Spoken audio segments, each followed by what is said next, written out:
अस्सलाम वालेकुम जी। तो आज मैं बनाऊंगी नाश्ता, मज़ेदार सा नाश्ता बनाने के लिए सबसे पहले मैं एक पैन लूँगी। पैन में मैं जी दूध डालूँगी।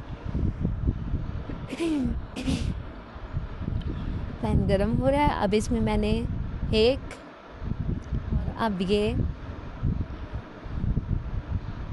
2 2 कप दूध डाल दूँगी इसमें। अब साथ ही मैं इसमें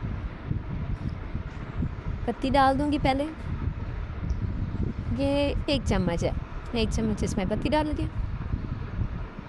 क्योंकि ये तेज़ कड़क पत्ती है इसीलिए मैं 1 चम्मच ही डाला है मैंने। अब इसमें मैं चीनी डालूँगी 1 2 3 4। ये कुल मिला के 2 चम्मच हुए, हाफ़-हाफ़ करके मैंने डाले हैं। अब जी मैं साथ ही में पराठा बना दूँगी। पराठा बनाने के लिए पहले मैं एक पेड़ा बनाऊँगी। पेड़े के अंदर मैंने घी लगाया है। घी लगाकर इसको मैं रोल करूँगी। रोल करके इसका मैं गोल पर पेड़ा बना लूँगी। पेड़ा बनाने के बाद तवा भी मेरा गर्म हो चुका है। अब मैं रोटी बेल लूँगी। रोटी बेल कर इसको मैं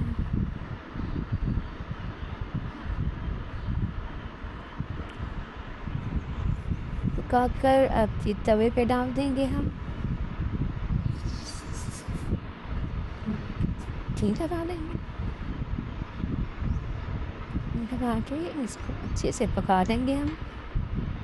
ऐसे गोल घुमाने से पूरी रोटी पे घी लग जाता है।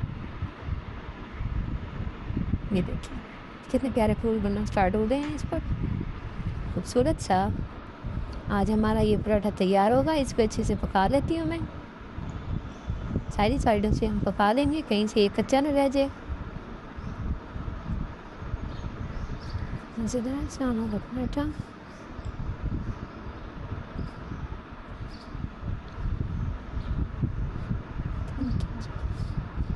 मज़ा आ रहा है। फूल इस पे बनना स्टार्ट हो गए हैं। ये देखिए अब यहाँ से हम थोड़ा सा पका लेंगे इसको। अब मैं इसको उतार लूँगी। पराठा हमारा तैयार हो चुका है। यहाँ पे इतनी देर में हमारी चाय भी तैयार हो गई है, जो मैं कप में निकाल लूँगी। आपको मैं अपना नाश्ता चेक करवाऊँगी।